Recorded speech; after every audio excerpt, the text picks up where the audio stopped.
That certain message, only a few listen for it, and only a few of them recognize it when they hear it, and fewer still hold on to it long enough to become part of it.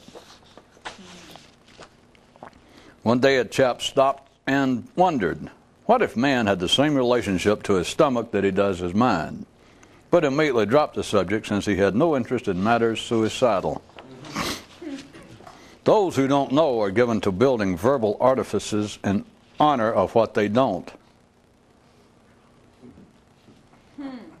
Inside of every temple, academy, and human institution is a secret niche wherein resides an unknown nothing. The progress of the parade comes about by men singling out certain thoughts, then pursuing and sticking to them, while the mystic's freedom from the grand force march comes about in almost the exact opposite fashion. Many of men's myths tell of a time before creation when the original force first spoke a word and found by its own report that the word glorified me and brought me into existence. Does this in any way ring familiar to those of you involved in the deep study of man's intellect? The speculative metaphysicians love to speak of being and non-being, but they tend to take it physically. Those who know better. A short history and editorial comment. Originally, there was just one name for everything, but boy, look at things now. Some criminology news. If you don't murder the mind first, it will relentlessly wreak revenge on you for past misdeeds known to none. A man said to his son who was headed off to the great and brilliant wars, "Don't forget, when frightened, pray." To which the lad replied, "Nay, I do not go to do battle to increase my all too human blindness." What fear drives the mystic but that of ignorance? But better told than that, what is actually fear to those who've seen, other than their dread of weariness? An individual's true nature is in whatever he is now. His super true nature is in what he might become. Definition: guilt, relief for not doing what you might. Passing an optometrist's office, a man said to himself, "If I could see better, perhaps I'd read more." And his mind muttered, "Don't do me any favors."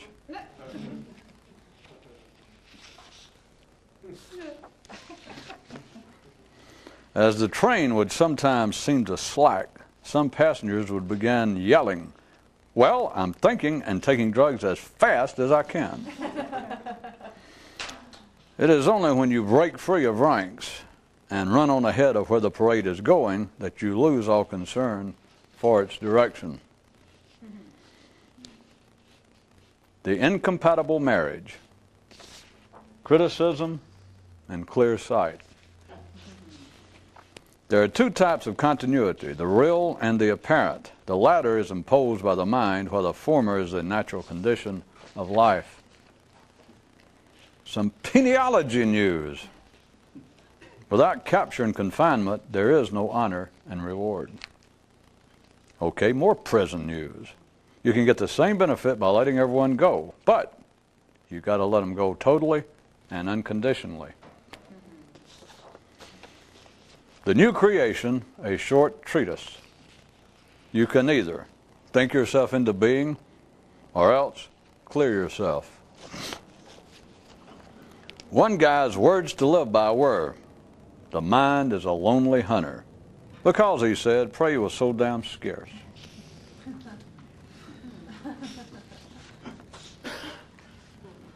The all too sad secret history of man cheerfully revealed. Man is born one thing, then grows up to be that thing. Doctor, it hurts when I do this. What? Be myself. Yeah. I shall not demean myself to point out the obvious solution to that. Plus, Everyone knows what it is anyway. Now, get out of here. Some judicial news regarding the justice and injustice of change. A man walked into the prosecutor's office and said, "I'm here to turn myself in." And an assistant DA replied, "Into a what?" When it comes to those quite special and personal matters, no one can help. Yeah. The living and its need for cohesion.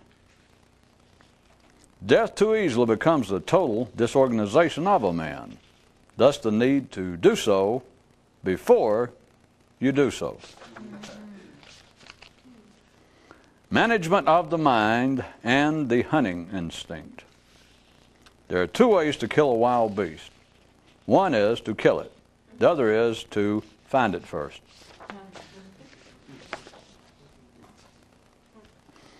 The simple, easy, and most common way to seem like a verbally based expert. Since you won't understand what you'll be talking about, make yourself the topic of discussion. There was once a man who explained so much that he managed to circle around and bite himself on the ass multiple times.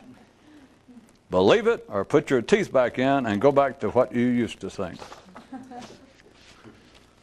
Exercise in the AM.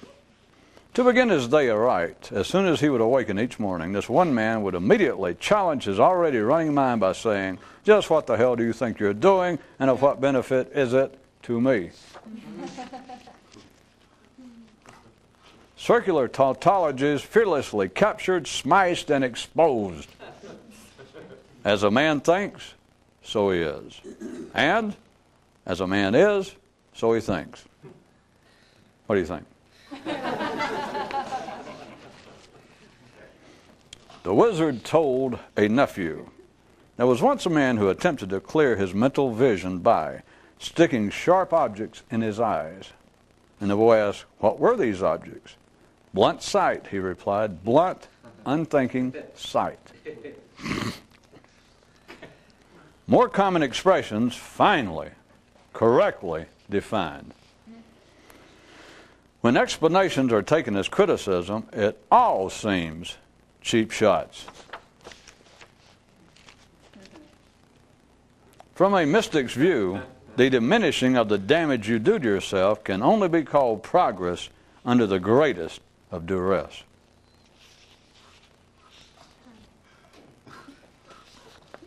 Memory and the normal mental function. The mind can remember almost anything except why it's here. No. Some new reality pulled up, got out, and loudly declared, "I'm here to kick some asses."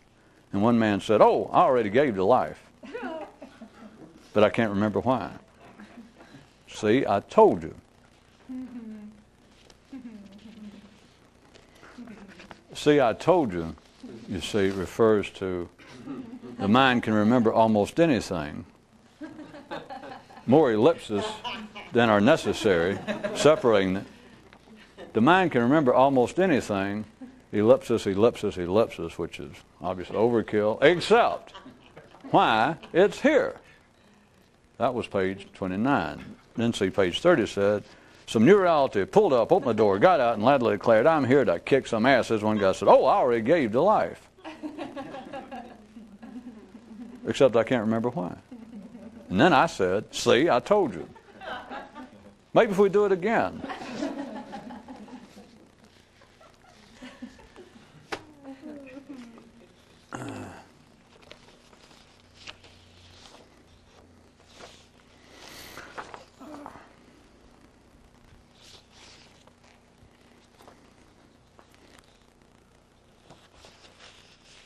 As all of you who have been taking the TV courses know, I have been using the picture of a parade representing man in an evolutionary manner, and not referring to the science and the offshoot of biology, but the actual change, the progress of man and you look at the heart of man, all ordinary people, as being this parade. And it goes along at a tempo. Within the parade, if you're in the midst of the parade, to say that you can see what's going on in life is pretty presumptuous. Ordinary people do so, however, but you've got to understand this picture will hold up a long time. I can stretch this picture almost as far as I care to before I care to break it. Because if you're there in the midst of the parade, marching along, that is, you're middle class, you're sane, you're ordinary, you're normal, you're just an average person, you will be in the middle of the parade. Because the same as in life, my parade, the fringes of it, those on the outside ranks, files, rows, there are only two, but those on the outside would be like the fringes of society. The further you get from the middle of the parade, the more you would drift into bad neighborhoods, the more you would drift into people who are increasingly, gradually outside the mainstream. And not even physically impaired necessarily for the parade's picture, but those who seem to be less and less inclined to be social. Back to the middle of the parade, that is where anyone that I would care to be addressing would be. The parade, the picture of the parade, if you simply consider it momentarily, you would see that if you're in the middle, it's the safest place to be when you're ordinary. The ordinary people want to be there. Ordinary people don't just try to move to better neighborhoods. That's a simple version. Where everyone wants to be is in the middle of the parade. That is better than any sort of home security system. It's better than having bodyguards. Simply put, you're around other sane, square, middle-class people. That is where you're safest. So there you are in the middle of the parade, as close as you can get. What can you see? Now, it's obviously it's going to be rather limited, but it's going to be limited everywhere. But what you're left with is a kind of also picturization I've been talking about personal anecdotes, passing for information, passing for investigation, passing for knowledge, and me referring to things as being local affairs, local conditions. It's all based on the same reality, apparent reality, that when you're there and you look around, you cannot make any sort of inclusive, much less conclusive judgment about anything. At the ordinary level, it's not necessary, and they do not see it, but by now you've got to see it. People are aware of it. They're aware of the product of their inability to come to a conclusion.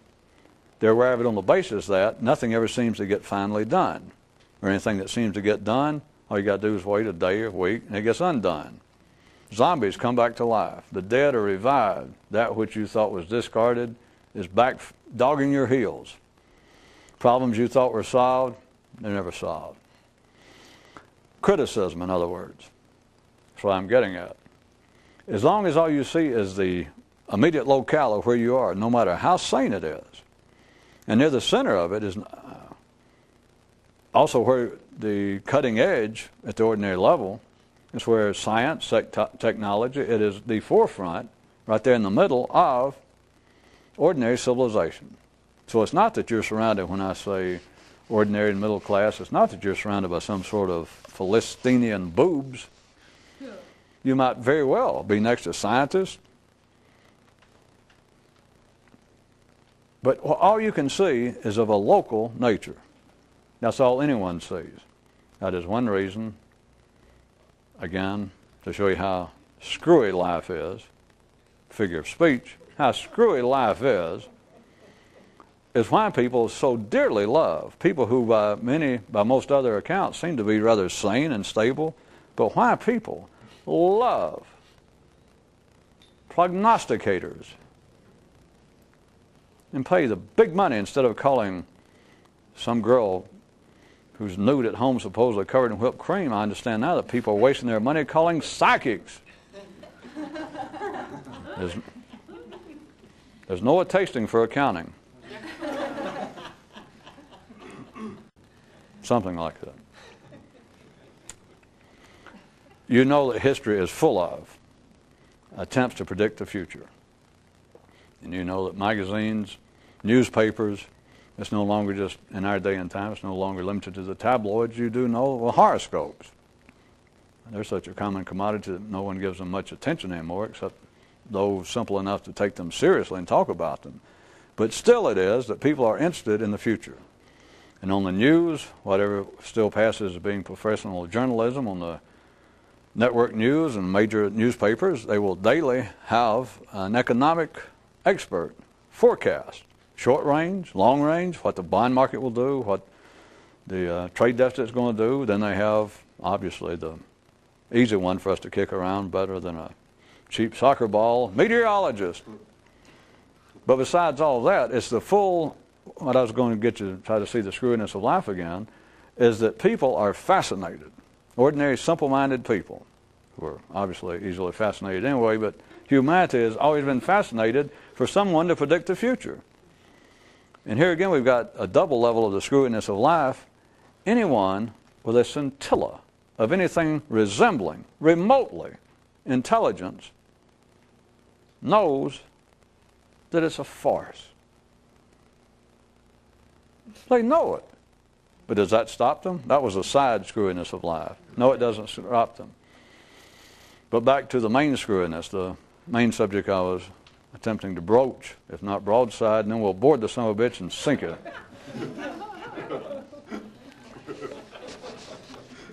Is that people are fascinated and will solicit, will pay money, will expend energy to hear someone predict the future. I can't resist pointing out one more time, when they know it can't be done. But it doesn't stop them. They want to see the future. It cannot be done by ordinary minds. It cannot be done, which is why the screwiness, the main body of the present screwiness to which I was pointing, is that they know it can't be done, and they insist upon it. They insist on hearing it attempted. Once you understand that life is alive, then all of this is moot. But once you understand life's alive, everything's moot. So, but I was going to say, once you understand that, I was going to get off the subject again. Really? The main body of the subject. Oh. And to say that in one sense, life, that people do predict the future, but you can't listen to what they say literally. But then if you had any sense by now, you'd say to yourself, well, wait, you can't listen to what people say literally, whether they're predicting the future or telling you what happened yesterday. Or telling you that a dime is worth 2 nickels. You know, you got to watch it. Life, men say, including predictions, they say, turn the sound off for a second on the taping. What life makes them say. Okay, turn it back. That's the beginning of it, that's the end of it. Everything on every side of that, everything above it, everything below that, is the big M, the big irrelevant. Okay, moot.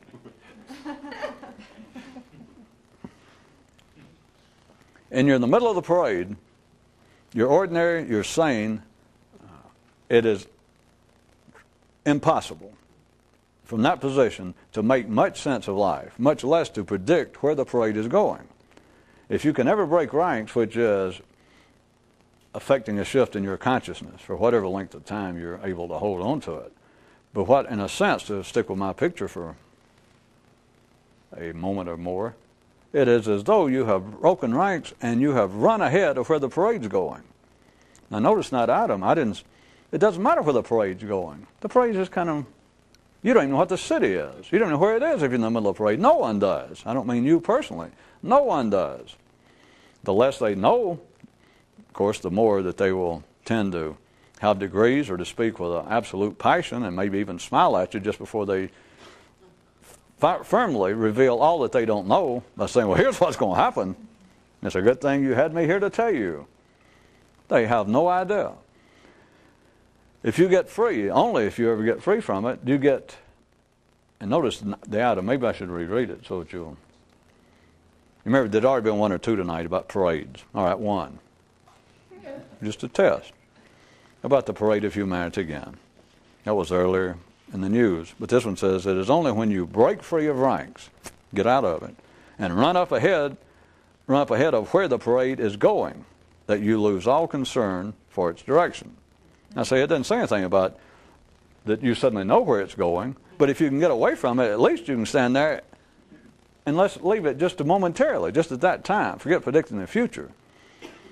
But once you begin to understand a shift in consciousness, what seems to be time becomes very liquid.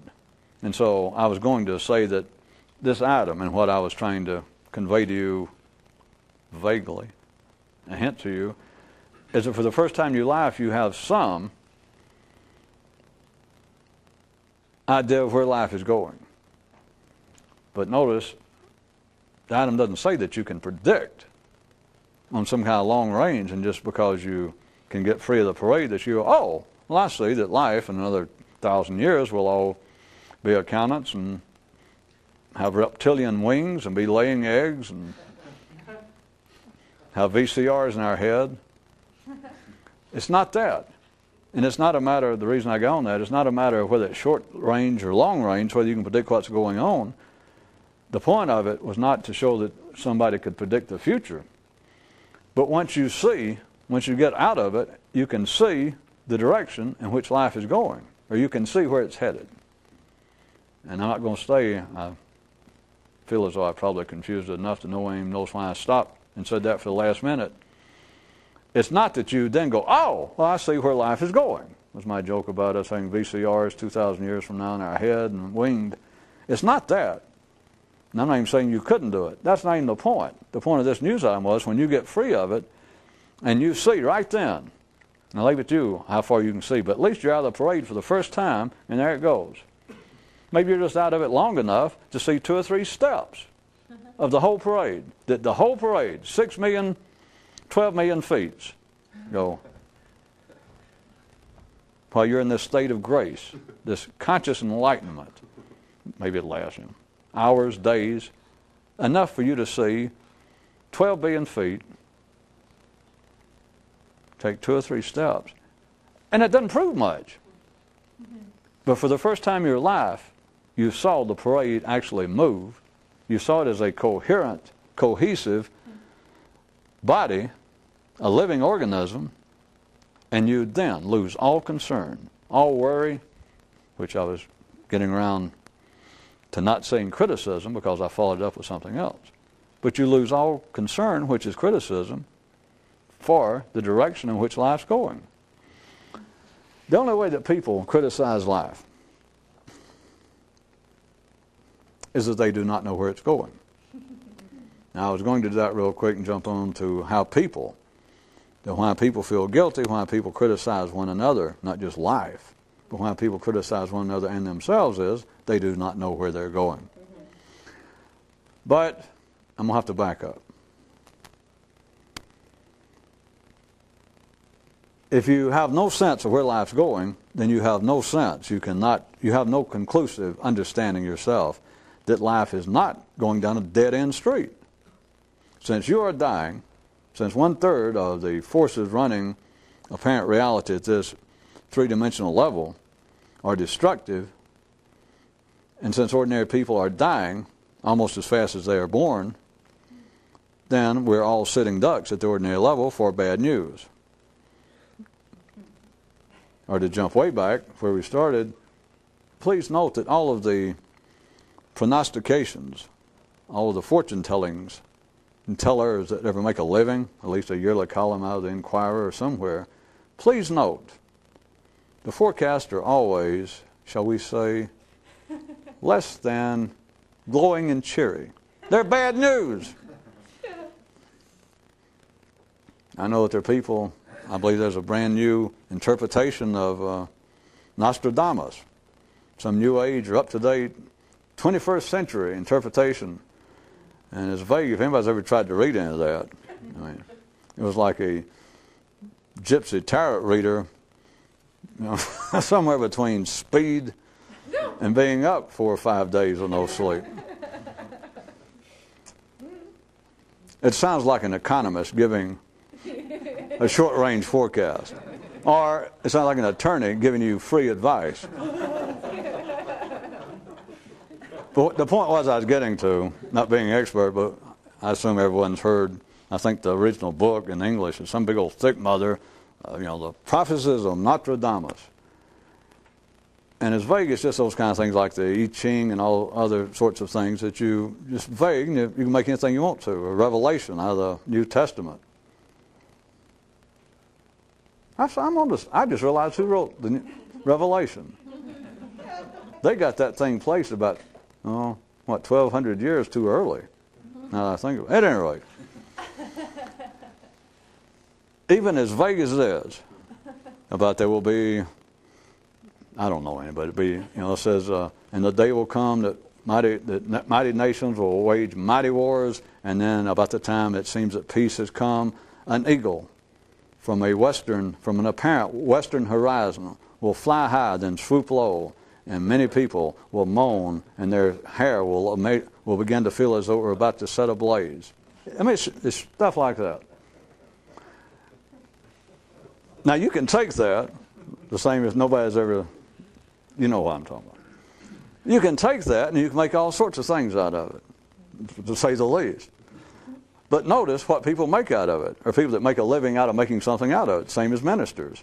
I mean, you could make that to be, their hair becomes as though a flame. It'd be like, our consciousness is getting brighter. There will be peace on earth. Not hardly. No. If you're going to make a living, they'll say, think about it. Here that man was hundreds of years ago, before they even had airplanes, predicting atomic warfare. And you think, my God, what a guy he must have been. What a guy, and what a prognosticator, whatever that is. Prognosticator. Because he knew that times would get worse. I mean, it's bad enough. He was living at the time, if I remember, sometime generally, he was living at the time that the Black Plague was wiping out a third of Europe every 50 years.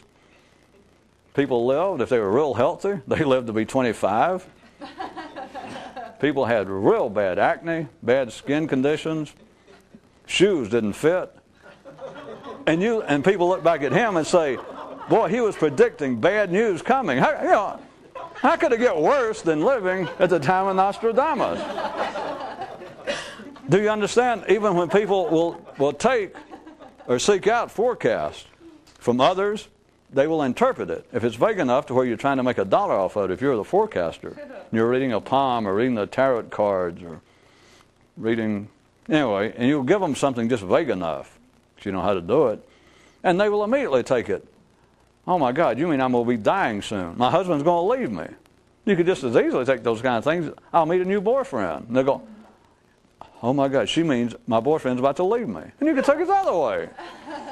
Or they interpret it be, I'm going to lose all my money. And the thing was something about, I see the gilded eagle with wings flying to and fro.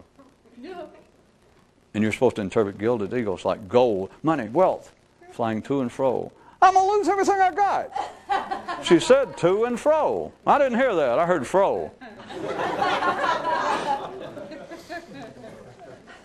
All of this has a point besides apparent humor. It's when you're in the midst of the parade, which is being in the midst of where you're naturally born, or where your mind naturally is, there's no way you can talk your way out of, there's no way you can rationalize, even if you begin to hear me point it out, or you begin to even suspect it and think it yourself at times. That life is not falling apart. I may be falling apart, but life's not falling apart. You cannot hold on to it, because if you stay at the ordinary level of consciousness, no matter that you could be struggling, good intentions count for a lot. We've established that. Most places this side of New York, L.A., good intentions and $1.25. Either put you on the subway or a cup of Java. But doing your best intentions at the time, you look around at life, and your mind, if you listen to it, you cannot reform the mind. The mind looks around at local conditions, and it's bad news. And if you think, well, things will get better, the mind goes, you couldn't be further from the truth. Because the mind looks around and goes, and reports to you immediately, things are getting worse. And you say, well, maybe they'll get better in the future. In your mind, you kind of goes, ha! If anything, they're going to get worse. And you've got nothing. If the mind could be rehabilitated, if the mind could be educated, the ordinary mind, you have no material. There's nothing to which you can feed it. The guy tonight, did you notice his words to live by? With apologies to whoever wrote the original novel, but he said his words to live by were, the mind is a lonely hunter. He said because game was so scarce. I can do it again. No. You could not rehabilitate the mind, but even should you try, if there was some possibility, at the ordinary level of consciousness, you can go back to picturing the parade or just picture your life at the ordinary level up until now. You could have grown up in a rural community, a metropolitan area. You could have grown up around educated people, uneducated people. It doesn't matter. When you looked around, there was no information, there's still none at the ordinary level, that will feed your mind and actually counteract in a conclusive manner the feeling that things are going downhill. You understand? Even if the mind, I'll repeat it, even if the mind could be educated, if the ordinary mind could be changed, which it can't, but the mind tells you it can. So it's its word against mine, I understand that. And I'm outnumbered. Plus I'm out stupid. But your mind, even if it could be educated, if there was some way that was possible that you could enlighten the mind, that you could truly educate it, if that was possible, there is nothing to give it. You understand that if an ordinary person, which they do believe, that an ordinary person believes I can do something with my mind, which is the weekend warrior, is the low-rent attempt to awaken, to enlighten yourself. It's people engaged in would-be mystical activities, and all they do is use the mind, at best. Most of them never get past the body. They just want to find something that gives them a physical ritual or something to do. But at best, they never get past the mind. That is, they believe that the mind is going to do it. For years they called it the spirit and the heart, which many people I know still do. But if the mind could be changed, if it could be actually expanded in some meaningful way, there would be a shift, an alteration in what one understands. If it were possible, which is not, but if it were possible, and there you stood in the middle of the parade around sane, educated, fine, upstanding people, and you were truly attempting as you marched along and lived your life of trying to figure out what is this about? Whatever term you had in mind, of trying to expand your mind, awaken your consciousness, and you march along, you study, you go to school, you read books, you discuss with people around you. If it were even possible to do something with the mind, there is no nourishment, there is no gain, there is no information at that level in the middle of the parade, or in the parade anywhere, but even in the middle, which is the heart of the parade, there is nothing there, if it could be nourished, to feed it. Which? The screwiness of life again. Which is why we have institutions, it's why men run in packs, it's why people are respective of authority, why men seek it out. Because no one at the parade level, no one at street level understands any more than you do, than anybody else. So knowing that, life has people march along, and even those attempting to do something, and trying to work on the mind, no matter what they call it, to work on the mind, they realize I'm not getting anywhere. No matter how much I've read, no matter how much I have thought, I'm still here at the same level. I'm still the bad news story I brought to you tonight, the sad history of man. I noticed finally some of you began to catch a glimpse of what, well, psychology and religion and philosophy have been fooling with it for years, and I just went ahead and just put it outright that man is born one thing, but then he grows up to be that same thing. There you stand marching along, and you will give you credit that you come, everybody at times comes to the wall that they have to face that I don't know what else to do. And of course it happens continually of no particular consequence with quite ordinary people, but I was going to say, well, people who believe that they're trying to in some way improve their mind, improve themselves, or even trying to do something with their consciousness, and no one has any ordinary conception of this. Not because they're stupid, but I repeat again, as long as you're there in the middle of a parade, if you never break ranks, if you never got parade, nothing ever changes. You can get fat, you can get smaller, you can build up your muscles, you can try and move over in somebody else's rank and file. You can do all kinds of things. But nothing, as far as your understanding, will ever change. So giving people credit, they're marching along the parade, that sooner or later, even those attempting, as they believe, to do something extraordinary, realize I am getting nowhere. So what do you need? What's the only natural thing for the mind to do? Seek some damn good advice. Especially if you ask around as you're marching and you find out, well, there's a guy right over here that has a PhD in philosophy or in history. There's a priest over here. Or there's a guy back there that they claim that his brother or his uncle was actually a mystic in a future or a past life or some time. Experts, a psychologist. This is not mere picturization, although it's still my picture.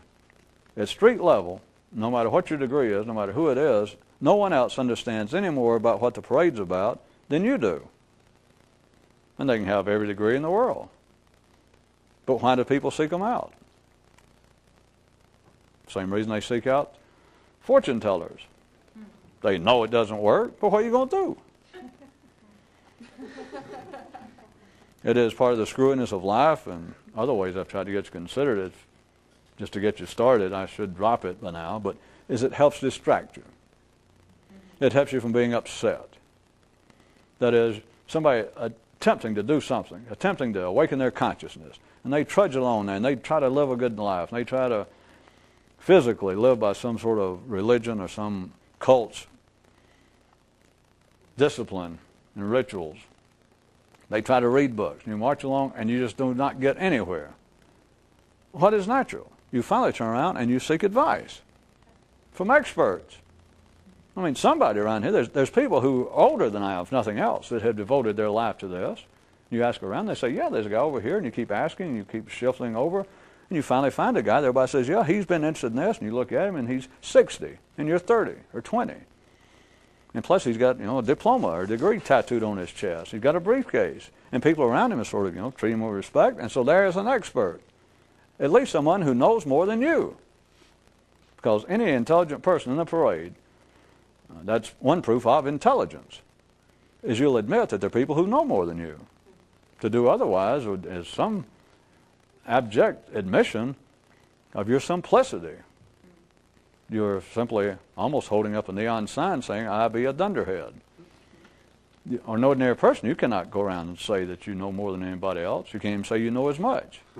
It would be similar to, after all your years of trying to be a Christian or a Jew, to finally show up in a temple or a church, as I pointed out, and say, and they're talking about, well, nobody can actually be Christ-like. And you go, I can. You're no longer welcome there. Or you cannot walk around in life and somebody say, well, I hear you're interested in such and such. And you go, yeah. And they go, do you realize there's a guy over here that he's older than you? And a lot of people, and plus he's got a degree in metaphysics or philosophy, or he's dressed like a mystic, not like you. I mean, he seems to, maybe you ought to check with him. And you say, well, no offense to him, but I know as much as anybody in this parade already. That's not going to do good.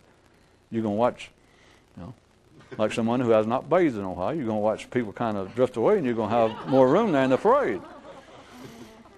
It is not valid at the ordinary level to say that. And of course, if you said that, again, the screwy justice of life is such, if you said that, you're right where you belong, etc. But once you understand that the parade is the parade, once you understand that there is such a thing as the collective consciousness, the collective intelligence of man. I did not make it up. I made up the term, I guess. But it is, at one level, it is all that life needs to run the parade, or to hold that kind of atmospheric level of consciousness around the planet Earth, the other one I drew. That's all it needs. And at that level, when it gets to understanding, we're not talking about education, or somebody can fix an icebox and you can't, or somebody can rewire a computer and you cannot. We all know that. But as far as understanding what the parade's about, to turn to someone and say, well, have you got any idea, and I keep saying the parade, we can get back to the good old simple, common, blunt days. You try and somebody say, do you have any idea what the hell we're doing here? Why are we alive? The question, I know, is kind of fallen out of temporary repute because it's been beat around so much and they just keep trying to rephrase it. But you turn around, that's what it amounts to, and you say, well, has anybody got any idea what in the hell we're doing here? One day I was 5 or 6 years old, they told me, my parents, I don't know. And anyway, and here I am, and I'm surrounded by all these people, all of you. And whoever you're talking to, they go, yeah. And you go, and since then, I'm 25 now. For the last 20 years, according to them, I've been doing it longer, but for 20 years I know about, I've been walking along here with you people. And for 20 years, I've been wishing I understood what was going on. And now I'm 20, I feel like that somebody should take me seriously. And you look around, there are people older than you, dressed better, look distinguished, smoking pipes, jackets on, ties, suits, degrees, briefcases, books under their arms, saying, I writ this. And you turn around and you say, well, it's about time, and you ask the question. Does anybody know what we're doing here? I mean, here we all are, kind of in, you don't understand, I was going to say lockstep, but people don't believe it. They all think, oh, no, that's part of what's wrong with the parade anyway. And that's what's wrong with life is people won't get in step with me. Well, me and the other few right-thinking people on the planet. But that's what's wrong now. It's moving right along, but you look around and you say, does anybody know why are we here? No one knows. No one in that parade, no one that you can get your hands on knows. That's one of the reasons that life, like where I was, we've been through it before, but you should begin to see it because it has to do not with people out there and not with the world of academia and experts and etc., but it has to do with your own nervous system not wasting its time on mind things. The faster you get over that, the, what you call it, better. Yeah. I knew that. Yeah, I knew that. Yeah. Semi-silent, theatrical, or dramatic kind of humor doesn't go real well, does it? Well, about as well as when you do it verbally outright. Thank you. You've made my day. That's why life provides experts. Yeah. There's a lot more. I've done this several times, I know. But there's a lot more. It's not to knock experts, as you know by now. It's not a criticism. But that's why we have human institutions, which are just experts, individual experts writ large. It's why we have churches. It's why we have all of these serious institutions of life, and the institutions always produce their own experts. But none of them, the institution does not know, but it seems better, the screwiness of life kind of upped a decibel or so, that an expert, you turn around and you find, well, here's the world's most famous philosopher. And you go over by him and you march along and you say, why are we alive? What are we doing here? He'll go, and he'll begin quoting. He'll start, so, well, let's see. Plotinus said so-and-so, Aristotle. Here we go. He doesn't know anything. He doesn't know any more than you, but he's an expert. But if you get away from that, that's one of the reasons for institutions, because then you can think, well, wait a minute. Maybe he doesn't personally know. But then you check around and you find out that the world's leading, most respected school of philosophy is at the University of Berlin, or Heidelberg. And you think, well, somebody there, the institution, even if I can't get there, it's like you know, you just assume, you accept the fact that the knowledge exists somewhere. Maybe there's not an individual person or professor at the University of Heidelberg, but some way, it's like the university knows, which is not silly. It's not really a joke because people believe that the church knows what's going on, and yet you ask a minister, a rabbi, what's the meaning of life? Well, that's kind of cheap because they'll try to give you a brochure. But if you ask them a real question like, do you understand that? Will you tell me the truth?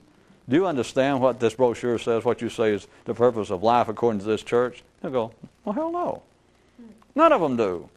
And people understand that because a priest or a rabbi will admit it. If you ask, can you do so-and-so, do you understand so-and-so? He'll go, no. But you still walk away, an ordinary person at the parade level, at street level, and there is the acceptance that the church, that religion itself, does understand. There you march. There is no one at that level knows any more about the parade than you do. There are people in the parade that know how to repair shoes better than you do. There are people that know how to sew up clothes when you rip them, and etc. But there's no one to turn to in the parade and say, what are we doing here and where are we going? And to believe otherwise is to be normal, is to be ordinary. You can if you get away from it, there's no longer really anything to say. I was trying to use criticism tonight to say that you no longer have any concern. All you got to do is get away from it. If you get away from it, by the way, you always, as I point out in the item to continue my metaphor, if you break ranks, you get free from it, you run up ahead of where it's going. You never end up in the back. I just leave that to you. You get up ahead. I could have done it otherwise, but I'd had to make you become magical that you break ranks and you float, and you fly above it and look down. How about that? The thing is, you get in such a position, you can be sitting there at your house when it happens, and you suddenly realize And the idea of being in front of the parade or above it is of no great consequence. But you then see that life is alive. And you see that humanity is a living organism and that they're marching along. They're on a force march. It's just that most of them can't whistle Colonel Bogey or the Bridge on the River Choir. But they is on a force march, and the force march is not just physical. Because all creatures are on a force march physically, but men believe, well, now, we have certain limitations physically, such as I cannot fly, walk on water, and etc. But up here I can fly, I can soar, I can fly with the past great thinkers. Yeah. Well, what are we doing here? Well, I'm glad you asked that, because Aristotle said, I ask you. Which, again, is a version, I assume you see, of the experts as being able to quote people. Why do we keep accepting that? Why do ordinary people accept that? It's not only a sign at the ordinary level of intelligence to be able to say, somebody asks you a question. You point blank question, they ask a politician. Well, when are you people going to do something about the deficit? And he'll say, well, as Thomas Jefferson said, and you're already put off if you're an ordinary person. Because here this guy is that you figure probably had the intelligence of a bologna sandwich to start with. I mean, he's in Congress, he's a public official, so you didn't have much faith, but he says, that's a good question. Let me first point out what Thomas Jefferson had to say. And if you're playing that kind of game, or if it was a religious context, they say, well, let me tell you what Jesus or Abraham or Ezekiel had to say about that. And it passes for intelligence. When, if you can see it just point blank, it's an admission of ignorance. If the man knew anything, if anybody knew anything, why the hell would they quote somebody else? And it appears to be just the opposite, though. Because if you quote somebody, it's obvious that you are a deep thinker. And especially it helps if you're lucky enough to accidentally quote somebody generally in the field of which you're referring, or that you're supposed to be, somewhat qualified. Accidents do happen sometimes. But as part of the general makeup of the parade, and this kind of unseen web, this network that holds all of humanity together at the ordinary level of consciousness, as soon as a person, if you're just, again, a serious, ordinary, sane person, and you're interested in what the subject was, and that they're asking an economist, a sports announcer, a politician, anybody, and a reporter says, you're just listening. They say, well, what do you say about how you people are going to deal with this? What's the government going to do? Or what's the church going to do? What's the field of psychology? What's the economic council going to do? And the guy says, that question, of course, has been plaguing us, and you're interested in it for whatever reason. And you go, yes. It says, is John Maynard Keyes. No. He quotes somebody. You go, ooh. The man's admitted that he didn't have an answer. He hadn't got a clue. It's not a secret. Everybody knows it. And yet people continue to look, not just for experts. We'll assume now that you people are past that point. Or if not, after 55 more minutes of it, I assume by now you're so worn out that you go, Jesus, I wouldn't go check on an expert. I'm afraid if I did, he might talk about it again. Now forget all that. It's in here. Now you can say that you go seek experts, ordinary people do, but who do you really listen to? Let's assume now that you consider yourself at least a cut. For those of you that's not been circumcised, I'll explain that some other time, that you may consider yourself a cut above ordinary thinkers. And you may, let us say that if not before, in the last 50 minutes, that you've now decided, wait a minute, there is some validity. I get a glimpse of that ordinary people, the experts, they're all at the same level.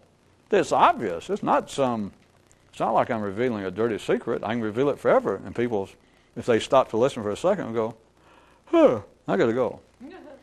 Because in a sense, they know it. And they just feel like, what the hell are you talking? What are you talking like that for? Of course, they would want to argue if they're decent. They go, wait a minute, you can't talk about the church like that, or you can't talk about government officials. We've got to have some respect. They'd say something, but they know it's true. Not individually. Life knows it's true. Because, in case you hadn't figured out, life knows what it knows. Life has never been yet in any need of any sort of psychoanalysis, because life, looked at from inhuman terms, life is incapable at the present time of deluding itself, of fooling itself. That's why it has men. Life knows what it's saying through man. Leave it at that. People know that they know that no one else knows what's going on. So in a sense, to get to the punchline, men fervently cling to ideas of faith in the religious context.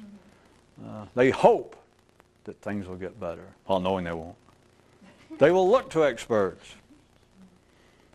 hoping, trusting that maybe they will offer some solace, some assistance. If I tell the man,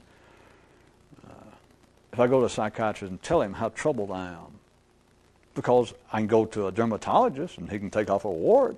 I can go down to Fred's garage and they can fix my transmission. It seems like that, things can be done, and so you think, well, it's just a little further step up. Maybe I could seek advice and counsel from a marriage advisor or from a priest. Maybe, and they know it's not true, but it's maybe. It's like, well, I got to cling to something.